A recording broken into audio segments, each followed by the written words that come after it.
চীনের বিস্তীর্ণ অঞ্চলে চলমান তীব্র তাপপ্রবাহের মধ্যে কৃষি উৎপাদন সচল রাখতে আধুনিক প্রযুক্তির ব্যবহার ও জরুরি ব্যবস্থাপনার মাধ্যমে ব্যাপক উদ্যোগ নিয়েছে স্থানীয় কর্তৃপক্ষ। সম্প্রতি উত্তর চীনের থিয়েনচিনে অস্বাভাবিক গরম ও আর্দ্র আবহাওয়া বিরাজ করছে। পরিস্থিতির কারণে স্থানীয় আবহাওয়া পর্যবেক্ষণ কেন্দ্র উচ্চ তাপমাত্রার জন্য কমলা সতর্কতা জারি করেছে। বেইজিং থিয়েনচিন হপেই অঞ্চলের অন্যতম গুরুত্বপূর্ণ মৎস্য উৎপাদন কেন্দ্র হিসেবে পরিচিত। থিয়েনচিনে মাছ চাষে বাড়তি ঝুঁকিও তৈরি হয়েছে। মাছ চাষে পানির গুণগত মান নিয়ন্ত্রণ সবচেয়ে গুরুত্বপূর্ণ। তাপমাত্রা বাড়লে পানিতে দ্রবীভূত অক্সিজেনের পরিমাণ কমে যায়, যা মাছের জন্য বড় চ্যালেঞ্জ।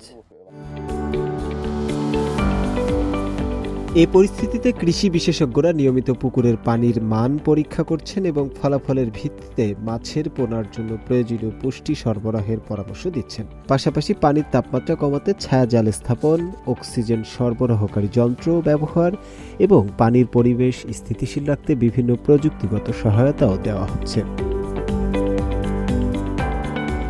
অন্যদিকে পূর্ব চীনের শান্তং প্রদেশের হচে শহরে সাম্প্রতিক দিনগুলোতে তাপমাত্রা ৩৭ ডিগ্রি সেলসিয়াস ছাড়িয়ে গেছে। চারাগাছের গুরুত্বপূর্ণ বৃদ্ধির সময়ে এই তাপপ্রবাহ ফসলের জন্য বড় ঝুঁকি তৈরি করলেও বুদ্ধিমান তাপমাত্রা নিয়ন্ত্রিত গ্রিনহাউস এবং বৈজ্ঞানিক ব্যবস্থাপনার মাধ্যমে চারার সুস্থ বৃদ্ধি নিশ্চিত করা হচ্ছে। এদিকে উত্তর পশ্চিম চীনের শিনচিয়াং উইগুর স্বায়ত্তশাসিত অঞ্চলে উচ্চ তাপমাত্রার জন্য লাল সতর্কতা জারি করা হয়েছে। এখানকার মানাস কাউন্টিতে তুলা চাষ রক্ষায় আধুনিক ডিজিটাল প্রযুক্তিও ব্যবহার করা হচ্ছে।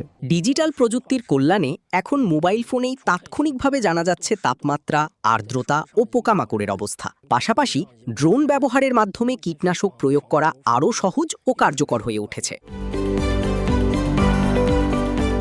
চীনের কৃষি কর্তৃপক্ষ বলছে, জলবায়ু পরিবর্তনের ফলে চরম আবহাওয়ার ঝুঁকি বাড়লেও আধুনিক প্রযুক্তি ও বৈজ্ঞানিক কৃষি ব্যবস্থাপনার মাধ্যমে খাদ্য উৎপাদন ও কৃষকদের সুরক্ষা নিশ্চিত করতে সর্বাত্মক প্রচেষ্টা অব্যাহত থাকবে।